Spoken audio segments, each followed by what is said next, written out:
दोस्तों, अपराधी जो होता है अपराध करने से पहले यह सोच लेता है कि अब अपने बुरे काम को अंजाम देने के बाद हमारी जो ज़िंदगी है बड़ी खूबसूरत तरीके से बीतने वाली है, जिसकी वजह से वह अपराध का रास्ता अपनाता है। लेकिन शायद वह भूल जाता है कि अपराध करने के बाद भी एक जुल्म के लिए सलाखें भी बनी हुई है। और ठीक जो होता है आज की घटना में सेम कुछ ऐसे ही होता है। एक व्यक्ति होता है बस अपने खुशियों के लिए एक ऐसा जुगाड़ पानी करता है जिसकी वजह से उसके घर में हमेशा हमेशा के लिए कला पैदा हो जाती है और एक दिन उस व्यक्ति की निर्मम तरीके से ही हत्या कर दी जाती है। लेकिन जब लोगों के सामने सच्चाई अब निकल के आता है, इसे सुनने के बाद लोगों का जो कलेजा होता है पूरी तरह से अब हिल सा जाता है।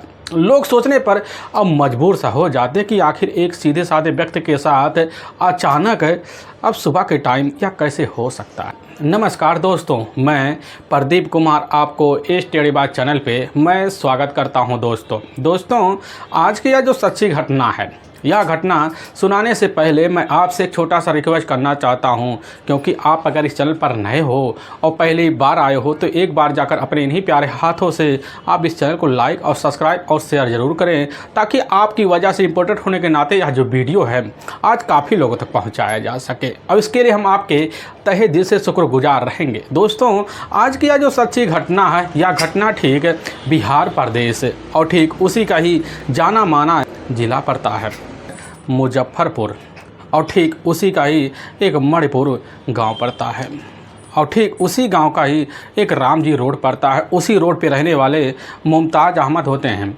जिनकी उम्र लगभग 40 साल के आसपास होती है। उनकी अपनी बेगम होती है सबा फिरदौस, जिसकी उम्र लगभग अब 36 साल के आसपास होता है।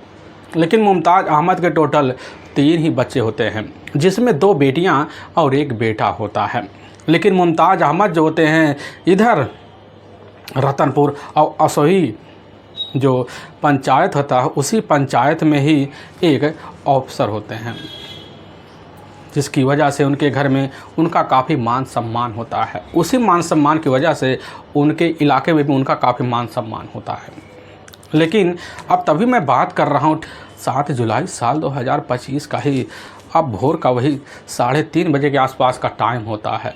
तो उसी वक्त जो होती है अब सबा फिरदौस अपने ही कमरे से मौके पर बाहर निकलने के लिए तैयारी कर लेती है, क्योंकि उस समय जो होता है लाइट जा चुके होते हैं, गर्मी और बढ़ जाती है। गर्मी बर्दाश्त ना होने की वजह से सबा फिरदौस जो होती है अपने कमरे से उठकर दरवाज़ा खोलती है, लेकिन जैसे ही बाहर जाती है और अपने ही इधर शौहर मुमताज़ अहमद के कमरे में घुसती है, तुरंत ही देखकर वहीं पता क्या नज़ारा चौंक पड़ती है।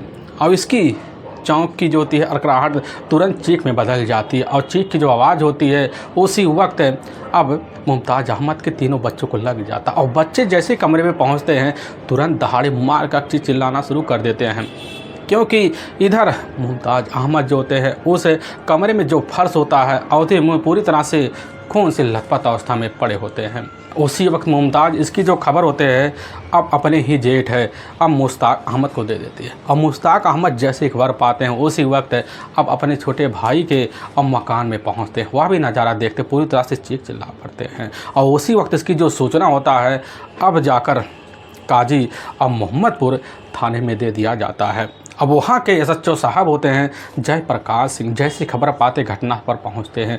पहुँचने के बाद देखते घटनास्थल पर मौके पर इलाकों के लोगों का जमावड़ा लगा हुआ है, और जमावड़े को देखकर समझ जाते कि मामला तो काफ़ी अब गंभीर है, क्योंकि ठहरा या पंचायत विभाग के ही स्वरोजगार योजना के अफसर का। पुलिस की टीम अंदर जाती है, देखती है कि सही बगल में एक तख्त पड़ा होता है, उसी के बगल में जो होता है अहमद का डेड बॉडी पूरी तरह से औहदे में खून से लथपथ पड़ा होता है। एचएसओ साहब जयप्रकाश सिंह डेड बॉडी के करीब जाते हैं, बॉडी का जब निरीक्षण करते हैं, और जैसे ही पलटा मारते तो पता चलता है इस शरीर पर काफ़ी सारे किसी तेजधार हथियार के गहरे गहरे घाव होते हैं, यहाँ तक कि आंखें और मुंह पूरी तरह से बिगड़ से चुके होते हैं। एचएसओ साहब जयप्रकाश घटनास्थल का दृश्य देखकर पूरी तरह से सहम स जाते हैं, और उसी वक्त जो होता है फोरेंसिक टीम भी पहुँच जाती है, और साथ में डॉग स्क्वाड की टीम भी पहुंच जाती है। और डॉग स्क्वाड की जो टीम होती है अपने हिसाब से घटना स्थल पर दौड़ कर चक्कर मारना जब शुरू कर देती है तो इधर खुद अहमद के बॉडी के पास पहुंचती, कपड़े को सूंघती है और सूंघने के बाद जो होता है नीचे उतरती है, फिर जो होता है ऊपर चढ़ती है और फिर कमरे के 3 चक्कर मारती है। और 3 चक्कर मारने के बाद वह गली पकड़ती है और गली पकड़ने के बाद सीधा का सीधा जाकर वहाँ से कुछ दूर पर एक झाड़ी होता है वहीं रुक जाती है और दोबारा वापस वही खोजी कुतिया आती है और फिर डेड बॉडी के करीब जाती, फिर सूंघ के वहीं पुलिस अफसर के सामने जाकर अब रुक सा जाती है। लेकिन थाना प्रभारी जो होते हैं मौके पर घटना का जो दृश्य होता है देखकर वह भी दहले हुए होते हैं। इस मामले और इस मंजर को नहीं समझ पाते कि आखिर हत्यारे कितने बेरहम तरीके से हत्या को अंजाम दिया होगा। पुलिस की टीम जब कमरे की निरीक्षण करती है तो पता चलता है कमरे में कुछ दूर पर एक अलमारी होता है। उस अलमारी में अब जितने भी कपड़े होते हैं सभी कपड़े बिखरे होते हैं। लेकिन पुलिस की टीम जैसे ही अब नज़र ऊपर घुमाती तो पता चलता है एक जंगला होता है जो जाली का होता है, जो पूरी तरह से अब कटा सा होता है। लेकिन सामने जो दरवाज़ा होता है उस पर तो ताला लटका होता है, वह ताला भी कटा होता है। पुलिस की टीम मंजर को देखती समझ जाती कि बस करो, हमें लग रहा है इस घटना को अंजाम देता है सिर्फ चोर और लूटपाट के इरादे से दिया गया होगा। पुलिस की टीम अब वहीं पर जाकर सवा फिरदौस जो होती है खड़ी हुई अवस्था में जब दिखती है तो चीख चीख की वजह से बेहोशी की अवस्था में होती है। पुलिस की टीम अपने पास इधर जाती है सभा के पास, अपने हिसाब से पूछताछ जब शुरू कर दी थी सभा पुलिस के सामने यही कहना शुरू कर देते कि साहब 3:45 बजे के आसपास का टाइम होता है और जैसे हमारे कमरे में बिजली गुल होती है तो बाहर निकलते हैं बस गर्मी से राहत लेने के लिए और पति के ही कमरे में पहुंचते हैं तो देखते हैं साहब जो पर्स होता है उसी पर औधे मुँह पूरी तरह से खून से लथपथ पड़े होते हैं और चीख जैसे लगाते हैं तो बच्चे भी पहुँच जाते हैं। साहब इसकी खबर अपने ही जेठ को दे देते हैं। साहब जेठ के द्वारा ही आपको खबर मिला हुआ है, लेकिन साहब हमें पूरी तरह से यकीन है कि आखिर जो होता है इस कमरे में ही काफ़ी सारे चोर घुसे होंगे और हमारे पति के साथ कुछ लेने के इरादे से मार झपट हुआ होगा और बेरहम तरीके से हमारे पति की हत्या उन्होंने चोरों ने किया होगा। और पुलिस की जो टीम होती है सभा फिरदौस की बात बड़े ध्यान से सुनती है और यकीन भी कर लेती है, क्योंकि अब घटनास्थल जो दृश्य दर्शा रहा होता है उस दृश्य को देखकर वहाँ चच्चो साहब भी समझ जाते कि बस करो, हत्यारा कोई और नहीं बल्कि कोई चोर या सातिन मुजरिम हो सकता है। आज की पुलिस की जो टीम घटनास्थल पर खड़े कुछ लोग होते हैं उनसे पूछताछ करती है कि आखिर जो होता है मुमताज़ अहमद कैसा व्यक्ति था। तभी वहाँ लोगों से द्वारा यही पता चलता था कि आखिर मुमताज़ अहमद जो होता है बड़ा ही सीधा साधा व्यक्ति था और नेक दिल का था। लोगों को एहसान करने में उसको बड़ा दिलचस्पी होता है। पुलिस की टीम भी काफ़ी सोच में पड़ जाती है कि आखिर जब तो अहमद की इतनी तारीफ है अपने इलाके में हो रहा तो आखिर उसके हत्यारा कौन हो सकता है। और पुलिस की टीम वहीं पर खड़ी अब सभा फिरदौस से जब पूछताछ करती है आपको क्या लग रहा है आपके पति के साथ किसी की क्या दुश्मनी हो सकती है। सभा फिरदौस जो होती है उसी समय कहने लग जाती है कि साहब हमारे जो पति होते हैं नौकरी छूटने की वजह से काफ़ी ज़्यादा टेंशन में थे, बार बार हमारे सामने यही जिक्र करते थे कहीं हमारी नौकरी आज या कल छूट ना जाए।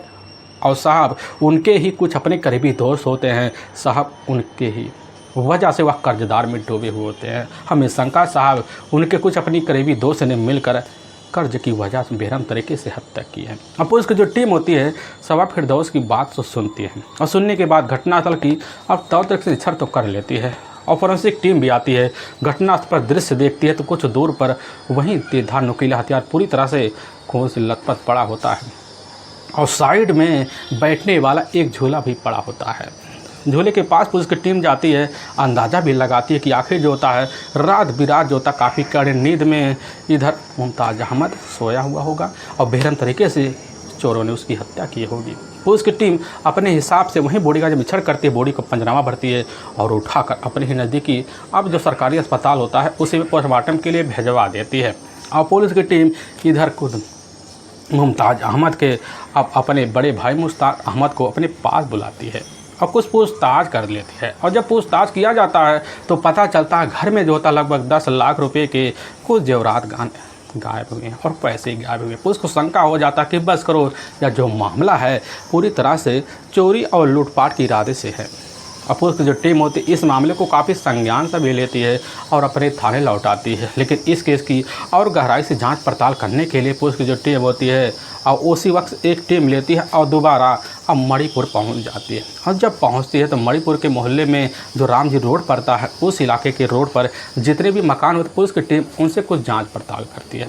और लेकिन जब जांच पड़ताल करती है पुलिस की टीम के सामने काफ़ी सारे आशंकाएँ आ जाती है। पता चलता है कि इधर जो होता है सबा फिरदौस और मुमताज़ अहमद के बीच जो होता है कमरे में कई बार मार पिटाई तक के आवाज़ आए हुए हैं। पुलिस की टीम समझ जाती है कि बस करो, यह जो लफड़ा है सिर्फ पिटाई की वजह से हो सकता है। इसलिए पुलिस की टीम और गहराई से जांच पड़ताल करती है तो पता चलता है कि मुमताज़ अहमद के गैर मौजूदगी में जो होता है अब इधर फिरदौस के घर एक किसी व्यक्ति का आना जाना होता है। लेकिन हाँ, मुमताज़ अहमद का ही अपना ही छोटा भाई भी उस कमरे में मौके पर रहा करता था। लेकिन घटना वाले रात भी मौके पर वह भाई अब नहीं होता है और पुलिस की टीम का शंका और बढ़ जाता है। इसलिए पुलिस की जो टीम होती है अब मुमताज़ अहमद के छोटे भाई से पूछताछ करने के लिए उसके पास पहुंचती है। पूछताछ जब करना शुरू कर देती मुमताज़ अहमद जो होता है छोटा भाई होता है अब पुलिस के सामने यही कहने लग जाता है कि साहब जो होता है घटना वाली शाम हमारी जो अपनी भाभी होती है अब सबा फिरदौस हमारे सामने यही बात रखती है कि देवर जी आप रिश्तेदार में जा रहे हैं लेकिन आप पूरी रात वहाँ रुक जाएंगे और फिर सुबह के टाइम वापस लौट आएंगे।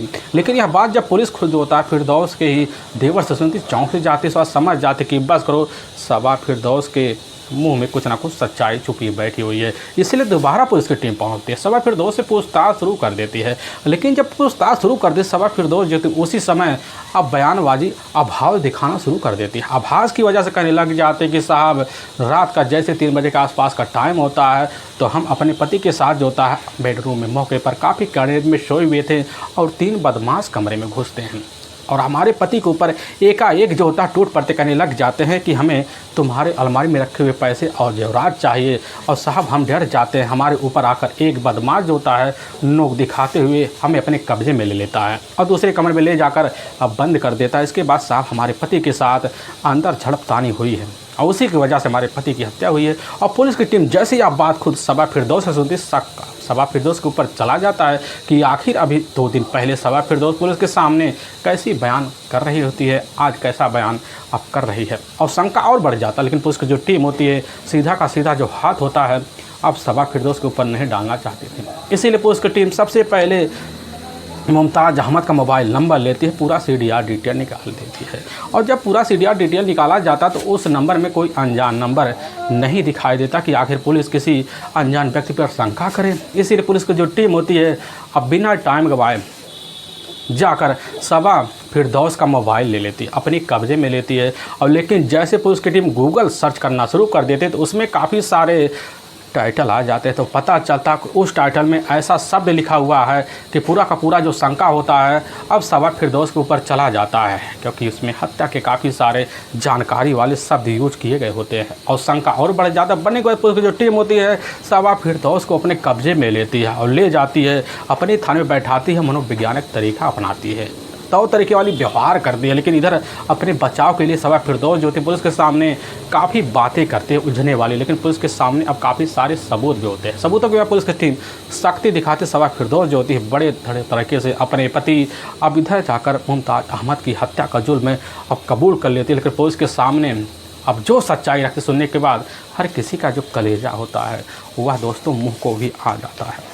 असल में बिहार प्रदेश का ही अब जाना माना एक शहर पड़ता है और वैशाली, और ठीक है उसी का ही एक फतेहपुर जाना माना थाना पड़ता है और उसी का ही एक डडुआ गांव पड़ता है। उसी गांव के रहने वाले मुमताज़ अहमद होते हैं। मुमताज़ अहमद का एक अपना बड़ा ही भाई होता है, लेकिन उसके बड़े भाई का अब जो ससुराल होता है वहाँ से लगभग कुछ दूर पर होता है। लेकिन उसकी अपनी एक साली होती है अब जिसका नाम होता है सबा फिरदौस। सबा फिरदौस का जो होता है अपने ही जीजा के घर काफ़ी आना जाना होता है। आने जाने के बीच जो होता है मुमताज़ अहमद का एक दिन नज़र जाकर सीधा का सीधा अब सबा फिरदौस के ऊपर पड़ जाता और खूबसूरती जब देखता है एक ही नज़र में दीवाना हो जाता, क्योंकि सबा फिरदौस की जो उम्र होती है उस समय 16 साल की उम्र के आसपास होती है। उम्र ऐसी वक्त दिखा देता है कि दोनों के बीच प्रेम प्रसंग चालू हो जाता है, यहाँ तक कि दोनों के बीच अनैतिक रिश्ते भी पनप जाते हैं। धीरे धीरे सिलसिला चलते चलते लगभग 2 साल का वक्त निकल जाता है। लेकिन इसी बीच इन प्रेम संबंधों की जो खबर होता है अब जाकर सबा फिरदौस की अपनी बड़ी बहन को लग जाता है। और लेकिन जैसे ही खबर पाती है, पाने के बाद एकदम से सन्न से रह जाती है, क्योंकि वह पूरे परिवार के जो रिश्ते होते हैं बदनामी को समझते हुए अब अपनी बहन के ऊपर पाबंदी लगा देती है और हमेशा हमेशा के लिए अपने ससुराल में आने के लिए सबा फिरदौस को मना कर देती है। लेकिन कुछ दिन जो होता है सबा फिरदौस इधर अब मुमताज़ अहमद से मिलना जुलना भी बंद कर देती है। और मुमताज़ अहमद जो होता है पूरी तरह से सबा फिरदौस के प्यार में अब पागल सा हो जाता है। लेकिन दूसरी तरफ जो होता है सबा फिरदौस भी मुमताज़ अहमद के प्यार में अब पागल सी हो जाती है। और इसी पागलपन के चलते जो होता है दोनों एक दूसरे की ज़िंदगी साथ निभाने का फ़ैसला तक ले लेते हैं। लेकिन इसी बीच जो होता है बार बार हर वक्त सबा अपने परिवार वालों के सामने यही बात रखती कि हम शादी करेंगे सिर्फ जो होता है मुमताज़ अहमद से करेंगे। लेकिन परिवार वाले जो होते हैं रिश्ते की नाते और साथ में छोटी उम्र समझकर इस रिश्ते को अस्वीकार कर जाते हैं। अब जिसकी वजह से इधर सबा अब खुद फैसला लेती है और लेने के बाद वह जो होती है एक दिन अपनी घर की दहलीज पार कर जाती है और जाकर मुमताज़ अहमद के साथ जो होता है एक रिश्ते में बंध जाती है। और इधर सबा के परिवार वाले अब्बू और अम्मी काफ़ी ज़्यादा परेशान हो जाते हैं। और एक रिश्तेदार होने के नाते जो होता है और दूसरी तरफ बदनामी के नाते अब दोनों का निकाह करने का फैसला ले लेते हैं। और तभी साल 2012 का महीना होता है। उसी महीने में जो होता है मुमताज़ अहमद और सबा फिरदौस की जो शादी होती है तौर तरीके से एक मस्जिद में कर दी जाती है। अपनी खूबसूरत तरीके से अपनी ज़िंदगी जो होता है अब दोनों बिताने लग जाते हैं। कुछ समय का वक्त बीतता खूबसूरत तरीके से बीतता है। दोनों एक दूसरे के प्रेम प्रसंग को आगे बढ़ाते हुए अपनी ज़िंदगी आगे बढ़ाना शुरू कर देते हैं। लेकिन जब समय बीतने लग जाता है तो इसी बीच जो होता है खुद मुमताज़ अहमद जो होता है अब पढ़ लिख कर अपनी नौकरी की तलाशी में लग जाता है और काफ़ी जी तोड़ मेहनत करता है। लेकिन नौकरी कहीं नहीं लग पाती है। लेकिन उसके कुछ अपने रिश्तेदार होते हैं, उन्हीं रिश्तेदार के द्वारा जो होता है बड़ी जल्दी उसकी पकड़ और बन जाती। और साल 2014 में ही अब जाकर मुमताज़ की जो नौकरी होता है पंचायत रोजगार सेवक के रूप में लग जाता है। अब उसकी अब जो पहली पोस्टिंग होती है वह जाकर वैशाली में हो जाती है। लेकिन पोस्टिंग बड़े तौर तरीके वाली होती है। अपनी ज़िंदगी जो होता है खूबसूरत तरीके से इधर अब मुमताज़ अहमद बिताने लग जाता है। लेकिन दूसरी तरफ इधर जो होती है सबा फिरदौस भी काफ़ी पढ़ी लिखी होती है, क्योंकि एक बार तो वह अब BPSC की परीक्षा भी दे चुकी थी और 2 बार UPSC की परीक्षा भी दे चुकी होती है। उसका अपना सपना यही होता है कि जल्दी से परीक्षा पास कर हमें भी एक सरकारी अध्यापक की नौकरी मिल जाए। यही सब सोच साच कर अब सबा भी लगी पड़ी रहती है और जी तोड़ मेहनत करती है। वह अपने सपनों को उड़ान को जारी करने के लिए जी तोड़ अब मेहनत भी करना शुरू कर देती है। लेकिन कुछ वक्त तो बड़ी खूबसूरत तरीके से बीतता है और जब बीतता है तो इसी बीच सबा जोटल अब 2 बेटियों की माँ बन जाती है और वक्त और तेज़ भागता है तो इसी बीच सबा और एक बेटे की और माँ बन जाती है। अब खूबसूरत तरीके से अब इधर दोनों की ज़िंदगी बीतने लग जाता है। लेकिन ऐसे बीतते बीतते जो होता है खुद इधर मुमताज़ अहमद जो होता है अपने ही पैसे से ठीक है बिहार प्रदेश के ही अब मुजफ्फरपुर जो ज़िला पड़ता है अब उसी में आता है। आने के बाद इधर माड़ीपुर के ही जो राम जी रोड पड़ता है वहीं पर एक आलीशान प्लाट लेता है। उसी में जाकर 2 मंजिला मकान बनवा लेता है और वहीं पर तीनों बच्चों अपने दोनों परिवार सहित रहना शुरू कर देते हैं। और जब रहने लग जाते खूबसूरत तरीके से अब वहाँ मुमताज़ अहमद और इधर सबा फिरदौस की ज़िंदगी बीतने लग जाती है। समय तो बड़ी तेज़ी से भागता है। लेकिन इसी बीच जो होता है मुमताज़ अहमद का अब जो तबादला होता है वह आकर ठीक इधर जाकर अब रतनपुर आसोई के ही पंचायत स्वरोजगार योजना में हो जाता है। अफसर होने के नाते अपने इलाके में उसको काफ़ी मान सम्मान मिलने लग जाता है। लेकिन समय जो होता है इस तरह भागता है, ना सबा को एहसास हो पाता है और ना मुमताज़ को एहसास हो पाता है। लेकिन जब भी अब शाम का टाइम होता है तो इधर मुमताज़ अपने घर आता और सबा उसके चेहरे और निगरानी जब करती है तो उसको शंकाएँ होने शुरू हो जाते हैं, क्योंकि लगभग 2 साल से जो होता है वैशाली में ड्यूटी पर पड़ा होता है। लेकिन हफ्ते में कभी फ़ोन भी करना मुश्किल हो जाता था। लेकिन इधर तो जब से यहाँ भी आए हैं तब से ध्यान भी कम दे रहे हैं, जिसकी वजह से अब इधर सबा के मन में आशंकाएं होना शुरू हो जाती हैं कि आखिर हमारे पति का किसी युवती के साथ चक्कर है। और वह उसी कोशिश में लग पड़ जाती है। और तभी पता चलता कि ठीक जो होता है मुजफ्फरपुर में ही इधर जाकर एक लड़की के साथ हमारे पति का प्रेम संबंध है। और इसकी जानकारी लगते ही आए दिन जो होता है दोनों के बीच अब झगड़े तकरार शुरू हो जाते हैं और झगड़े तकरार धीरे धीरे बढ़ते चले जाते हैं। लेकिन इसी बीच जो होता है दोनों के बीच इतने मनमुटाव हो जाते हैं। अब इधर सबा अब फिरदौस जो होती है अपने ही रिश्तेदार के साथ प्रेम प्रसंग चला बैठती है। और प्रेम प्रसंग जो होता है अपने पति के पीछे चलने लग जाता है। अब इसकी खबर जाकर मुमताज़ अहमद को जब लगता है तो पूछताछ करना जब शुरू कर देता, दोनों के बीच जो होता बातातूनी शुरू हो जाती है। और इसी बात को लेकर आए दिन झगड़े शुरू हो जाते हैं। और झगड़े के बीच जो होता है इधर खुद सबा फिरदौस को एहसास हो जाता है कहीं किसी दिन हमारा पति हमारे लिए एक हत्या का कारण न बन जाए। और उसी वक्त ठान के बैठ जाती कारण बनने से पहले अपने पति को हुई अब रास्ते से ठिकाने लगा देंगे। यही सब सोच साच कर सबा फिरदौस जो होती है अब क्राइम के काफ़ी सारे सीरियल देखना शुरू कर देती है। काफ़ी तौर तरीके वाला खतरनाक प्लान अपने पति के लिए बनाना शुरू कर देती है। लेकिन प्लान अब बनाते बनाते लगभग कई महीनों का वक्त जब निकल जाता है और इसी बीच जो होता है वह समझ जाते कि आगे हमें अब करना क्या है। लेकिन पारिवारिक कला की वजह से मुमताज़ अहमद जो होता है अब शराब का भी सेवन करना शुरू कर देता है, जिसकी वजह से जब भी शाम को लौटता है तो इधर रिश्तेदार की बात छेड़कर अपने पति के साथ जो होता है तो तरीके वाली बात कर पिटाई तक कर देता है। यह मामला और बढ़ने लग जाता है। सबा फिरदौस समझ जाती कहीं हमारे लिए कभी खतरे की घंटी हमारा शौहर ना बन जाए। और इधर जो होता है अब इस शहर को शांत करने के लिए षड्यंत्र भी अब रचना शुरू कर देती है। तभी घटना से मात्र कुछ दिन पहले जो होता है एक घर में अब ताला रखा होता है। वह ताला लेकर अपने पति के पास पहुँचती कहने लग जाते कि यह ताला जो होता है अपने पास कई दिनों से पड़ा हुआ है लेकिन ताला खुल नहीं रहा है। एक बार यह ताला जो होता है आप ना काट दो। लेकिन यह बात जो होता है मुमताज़ अहमद नहीं समझ पाता कि हमारी पत्नी की एक अपनी अलग ही चाल है। वह ताला काट देता है और बगल में एक जंगला नुमा जाली रखा होता उस जाली को लेता है और तौ तरीके से ही अपने पति से ही यह बात कहकर कटवा देती है कि हमें इस जाले का आधा हिस्सा चाहिए, कुछ काम है। लेकिन जैसे ही इधर मुमताज़ काटना शुरू कर देता कुछ तो करता है लेकिन उसी वक्त यह कहकर रोक देती है कि रहने दो, हमने दूसरा व्यवस्था कर लिया। अब इधर प्लान जो होता पूरी तरह से सबा का कामयाब होता दिखाई दे रहा होता है। और लेकिन दूसरी तरफ जो होता है शंकाएं आए दिन बढ़ना शुरू हो जाता है क्योंकि सबा को यकीन हो जाता है कि हमारे पति के पास जो तिजोरी है उस तिजोरी का जो चाबी है खुद रखते हैं। और देने का यही कारण है कि उसमें जो सामान पड़े होंगे वह सामान बस करो उस औरत को ले जाकर दे दिए होंगे। अब इसकी वजह से आए दिन भी दोनों के बीच झगड़े तकरार हुआ करते थे। और लेकिन तभी ठीक जैसे 7 जुलाई साल 2025 का वक्त होता है और ठीक जो होता है शाम का टाइम होता है और शाम के टाइम में नशे में बेसुध होकर मुमताज़ अहमद अपने घर में पहुंचता है और जैसे अपनी पत्नी के सामने जाता है जाने के बाद दोनों के बीच थोड़ी बहुत बाती तूनी होता है। अब इसी बीच दोनों बच्चों को खाना खिलाने के बाद ले जाती है अपने ही कमरे में सुलाना जब शुरू कर देती है तो इधर सबा को एहसास हो जाता कि हमारे पति के पास किसी का कॉल आया हुआ था। अब उस कॉल को सुनने के लिए अपने पति के पीछे जैसे जाती पता चलता है कि मुमताज़ अहमद जो होता है जीने के सहारे छत पे चला जाता है और उसी वक्त जो होता है सबा पीछे पड़ जाती है और बात को सुन लेती, यकीन हो जाता है और दोनों के बीच वहीं झगड़े तकरार शुरू हो जाते हैं। लेकिन इधर मुमताज़ अहमद यही बात कह देता है कि आखिर जो होता हम चाहे जिससे बात करें आपका क्या लेना देना है। और इसी बात को लेकर वहाँ दोबारा झगड़े तकरार होते हैं। लेकिन इधर सबा जो होती है अब तिजोरी की चाबी मांगती है। जोर जबरदस्ती करना जब शुरू कर देती है तो चाबी जो होता है कारणवश दे देता और चाबी लेकर तिजोरी जैसे ही अब सबा खोलती है तो पता चलता है कि उसमें सारे गहने काफ़ी सारे पैसे गायब हैं। अब वहीं जो पहले का जो शंका होता है कि में बदल जाता कि बस वह गहने वह जो पैसे होते हैं ठीक है हमारे पति के ही प्रेमिका के पास चले गए हैं और पूरी तरह से वहाँ माथा ठन्ना जाता और उसी वक्त जो होता है अपने खतरनाक फैसलों को उसी वक्त कामयाब करने का तरीका बदल देती है। और ठीक जो होता है अपने कमरे में जाती तीनों बच्चों को तौर तरीके से सुलाती है।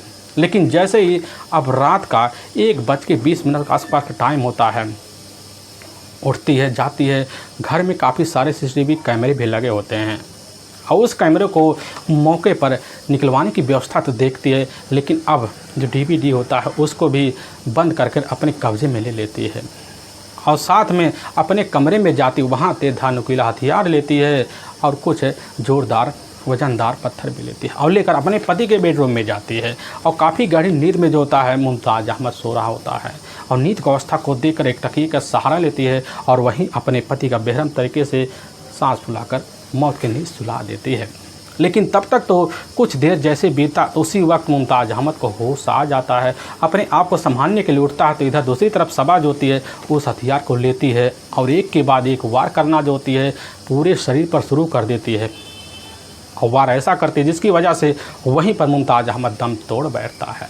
सारे घटनाक्रम को अंजाम देने के बाद इधर ताले को लेती है, दरवाजे पर जाकर लटका देती है और जाली को लेती है, बरामदे के ऊपर जो जाली नुमा होता है वहाँ पर टांग देती है ताकि पुलिस को यकीन हो सके कि आखिर इस कमरे में काफ़ी सारे चोर घुसे होंगे और लूटपाट की राजि हमारे पति की बेरहम तरीके से हत्या किए होंगे। और वहाँ जाती है अलमारी के पास और वहाँ उस कमरे में जो अलमारी होता है उसमें सामान बाहर निकालकर अपने हिसाब से छिटका देती है और हथियार को कब्जे में लेती है और अपने ही पति के रुमाल से हथियार को लपेटकर वहीं रख देती है ताकि पुलिस को कोई फिंगरप्रिंट हमारी ना मिले। बड़ी साथी तरीका दिमाग लगाती है और जैसे भोर का 4 बजे के आसपास का टाइम होता वहीं चीख का नाटक करना शुरू कर देती है और इसकी सूचना मोहल्ले वालों लग जाती है। लेकिन उसका प्लान तब धरा का धरा रह जाए जब पुलिस के सामने बार बार बयान बदलती हुई दिखाई दे पड़ रही थी और पुलिस के शंका में चढ़ने के बाद पुलिस की टीम वही सच्चाई बुलवाती है। लेकिन वाकई में दोस्तों पुलिस के सामने अब जो सच्चाई निकल के आती है सुनकर हर कोई हैरान और परेशान हो जाता है। पुलिस की जो टीम होती है सबा फिरदौस को अपने कब्जे में लेती है और ठीक ले जाती है वहाँ के न्यायालय में पेश कर देती है और न्यायालय में फिरदौस के ऊपर काफ़ी गंभीर धारा मुकदमा दर्ज करके ले जाकर हमेशा हमेशा के लिए जेल के सलाखे के पीछे डाल देती है। दोस्तों हमें इस घटना को सुनवाने का जो उद्देश्य है किसी के दिल को ठेस पहुंचाना नहीं बल्कि आपको यह बताना कि आप जहां भी रहें आप सावधान और सतर्क जरूर रहें। दोस्तों हमारे कुछ ऐसे व्यूवर हैं जो हमारी वीडियो को लगातार वॉच करते हैं जिसमें बड़े ही प्यारे व्यूवर दीपक कुमार ठाकुर जो मध्य प्रदेश उज्जैन के रहने वाले हैं और राज सिंह जो उत्तर प्रदेश अम्बेडकर नगर के रहने वाले हैं और श्यामू वर्मा उत्तर प्रदेश आजमगढ़ के ही रहने वाले हैं और नारायण सिंह जो उत्तराखंड नैनीताल के रहने वाले। इन सभी व्यूवर का हम तहे दिल से शुक्रगुजार रहेंगे और फिर मिलेंगे एक नए वीडियो के तहत। तब तक के लिए जय हिंद, जय भारत।